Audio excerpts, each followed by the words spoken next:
그 손실 장거리 송전 솔로 하기 앞서서 저희가 그 전작약에서 다루는 이런 전작에서의 이런 전파 모습과 뭐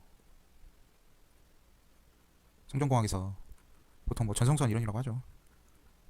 뭐 작약에서도 이걸 뭐 다루는 책들이 있긴 합니다. 예, 있긴 한데 뭐 이거를 뭐 설록이라고 합니다. 설록에서 이게 과연 뭐 어떤 차이가 있는지 뭐 거의 차이는 없습니다. 예, 그래서 어떤 차이가 있는지 조금 한번 정리해 보도록 하겠습니다. 그래서 일단 저희가 이거는 좀 많이 보셨죠. 제가 앞에서도 누누이 설명드렸다시피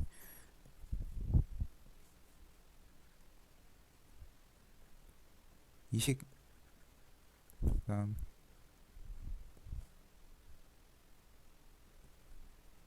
이식에 의해서 서로 상호작용하면서 전파한다라고 이렇게 도식화해 준 게 바로 이 네모 박스에서 이 동그라미 1번 그림입니다. 그래서 사실은 제가 보기 좋게 이거를 인덕터로 묘사를 했고 이 유전율을 이 콘덴서로 묘사를 했는데 사실은 이게 그냥 공기 중에 제가 점선을 표시를 해놨죠. 그냥 공기 중에 그냥 둥둥 떠다니는 애들입니다. 둥둥 떠다니는 애들끼리 서로 상호작용을 해서 이 뭐 전류파, 전하파, 뭐 전류파가 뭐 입사를 했을 때 쭉 이동을 하게 되는 그런 과정을 제가 좀 나타내주고 싶었습니다. 그래서 이거는 뭐 선로상에서 일어나는 일이 아니다. 그냥 우리가 일상적으로 공기에서 일어나는 공기도 아주 이상적인 공기죠. 진공 상태에서 일어나는 이런 상태를 이렇게 도시화해주고 싶어서 이렇게 나타내 준 겁니다. 사실은 이것도 그냥 콘덴서나 이런 것도 이게 없는 거죠. 사실은 그냥 아무것도 없는 이런 공기 중에서 일어나는 이 일들을 말을 하는 겁니다. 예, 사실은. 그래서 이거를 저희가 선로계로 갖고 오면은 무손실 장거리 송전선로 전송선로 뭐 다 좋습니다. 송전선로라고 합시다.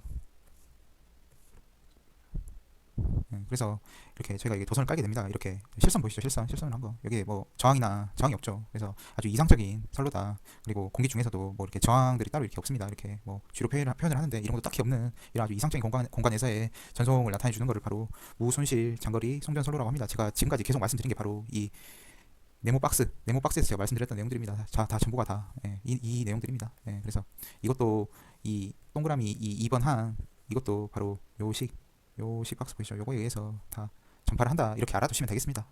그래서 이제는 이제 손실이 있을 경우에는 좀 어떻게 우리가 좀 처리를 해줄까 이 문제에 좀 직면하게 되는데 우리가 보통 이제 선로가 있으면 이렇게 안에 있는 이제 저항 같은 경우를 이렇게 알로서 이렇게 표현을 하게 해줍니다. 근데 보통 우리가 이제 공기 중에서는 이거를 도전율이라고 해서 이렇게 표현을 하게 해줍니다.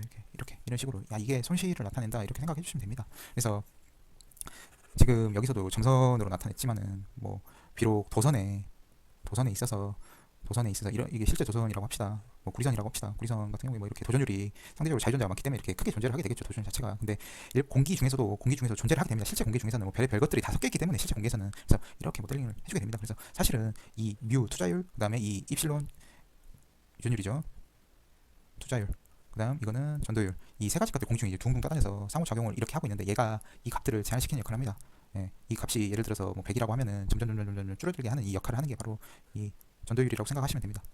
그래서 이 전도율을 이 G라고 합니다. 컨덕턴스라고 있죠. 저희가 컨덕턴스라고 있고 컨덕턴스라고 있습니다. 그래서 이 역할을 보면은 나중에 제가 또 설명을 드리겠지만은 이 2의 마이너스 알파 Z라고 해서 이 알파를 발생시켜주는 이 지수적으로 쭉 감소하게 되는 이 인자를 만들어주는 거를 바로 이 공기 중에 존재하는 이 전도율이 담당입니다. 그래서 전개 자기의 크기를 시간에 따라서 점점 감소하게 한다든지 아니면 거리에 따라서 점점 감소하게끔 하는 역할을 담당하게 됩니다. 이 전도율이라는 게. 그래서 이 입실론과 이 전도율을 비교를 해서 일반적인 공기에서는 보통 이 유전율이 훨씬 큽니다. 이 전도율보다. 그래서 보통 이 상태일 때 이 G에서 나타나는 이 손실을 가지고 우리는 유전체 손실이라고 표현을 하게 됩니다. 그래서 이런 재료를 갖다가 양절연체다. 절연이 잘 돼 있다. 뭐 이런 식으로 표현을 합니다. 그리고 지금 이 공기 중에 이게 매우 커서 이게 약간 도체처럼 보이는 경우가 있을 겁니다.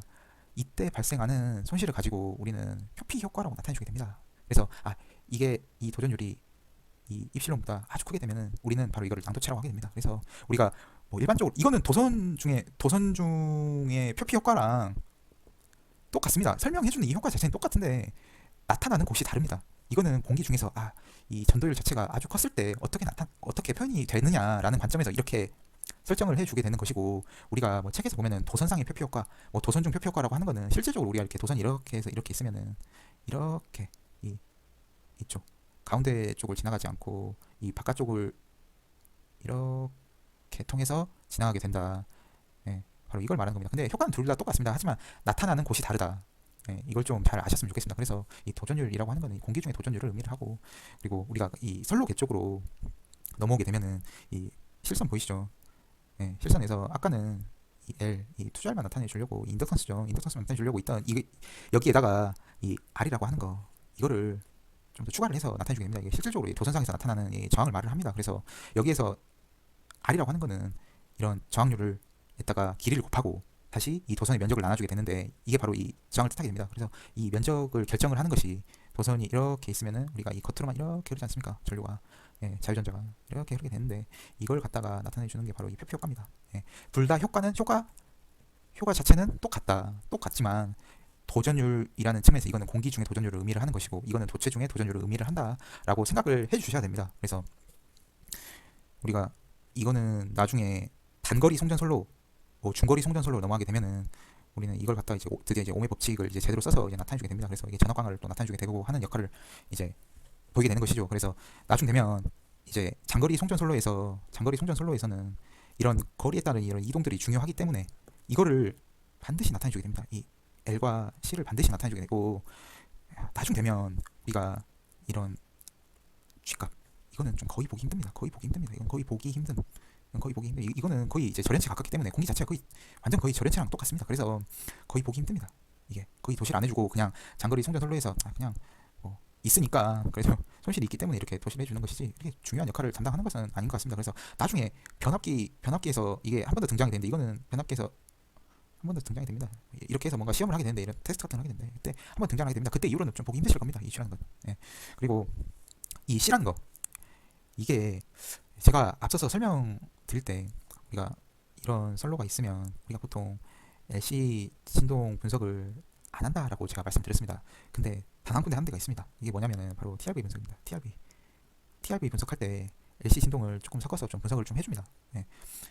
그때 조금 중요한 것이지, 솔직히 말해서 우리가 이제 선로계 쪽으로 아예 이제 넘어가게 돼서, 이거는 장거리 송전 선로니까 조금 특이하니까, 이게 왜냐면 거리에 따라서 이제 어떻게 변하는지가 중요하기 때문에 이렇게 좀 도시를 해주게 되는 것이지, 나중에 진짜 저희가 이제 회로 이론 쪽으로 거의 모든 문제를 다 다루게 될 겁니다. 이 회로 이론 쪽으로 이제 문제를 많이 다루게 될 텐데, 그때 되면 거의 찬밥 취급받습니다. 이 TRV 그다음에 뭐 접지에서 무슨 뭐 비접지 회로에서 뭐 지압전류 뭐 타고 올라올 때 내려올 때 뭐 이때 빼고는 솔직히 좀 많이 못 보게 되는 녀석 중에 하나일 겁니다. 이 C라는 것은. 예. 그래서 중요하긴 하지만은 나중에 뭐 단거리 송전선로 되면은 이거 C랑 G 다 빼버립니다. 다 이거 다 빼버리고 그냥 선로상에서만 일어나는 이 일들을 대상으로 해서 우리가 관측을 하기 때문에 좀 보기가 힘들다. 이거 TRV나 뭐 비접지 회로에서 좀 나타나게 되고, 그다음에 TRV에서는 적극적으로 우리가 그 LC 진동을 조금 살펴보게 됩니다. 그때 가서 제가 자세히 설명해 드리겠습니다. 그래서 이런 체계를 좀 갖고 있다. 그래서 전자기는 보통 통신 하시는 분들이 많이 합니다. 통신 참 대단하신 분들이죠. 참 통신 하시는 분들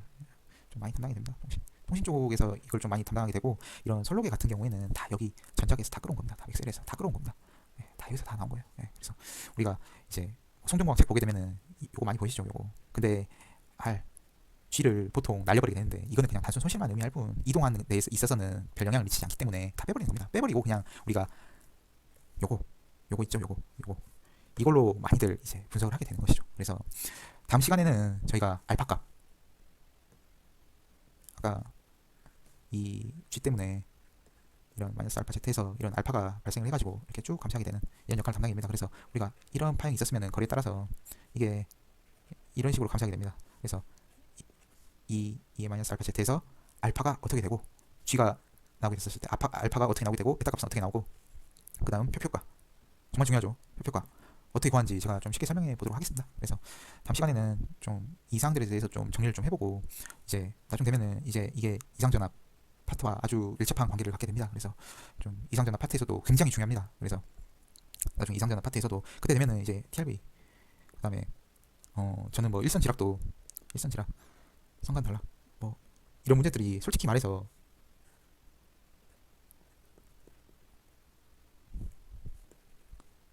이렇게 제톤이 특성 임피던스로 쭉 있다고 가정했을 때, 여기가 만약에 단락이 됐으면 어떻게 될까? 이게 만약에 오픈이 됐으면 어떻게 될까? 여기서 다 나왔다고 저는 생각을 합니다. 네, 다 나왔다고 생각을 해요. 그래서 나중에 이걸 가지고 전부 이거를 어떻게 좀 쉽게 쉽게 설명을 할까, 되도록 쉽게 설명을 할까 해서 좀 강의를 좀 계획을 하고 있습니다, 현재상으로. 그래서 말이 길어졌네요. 그래, 아무튼 다음 시간에는 이 알파값, 베타값, 그리고 표표가가 어떻게 나오는지 이거에 대해서 좀 알아볼 수 있도록 하겠습니다. 이만 마치겠습니다.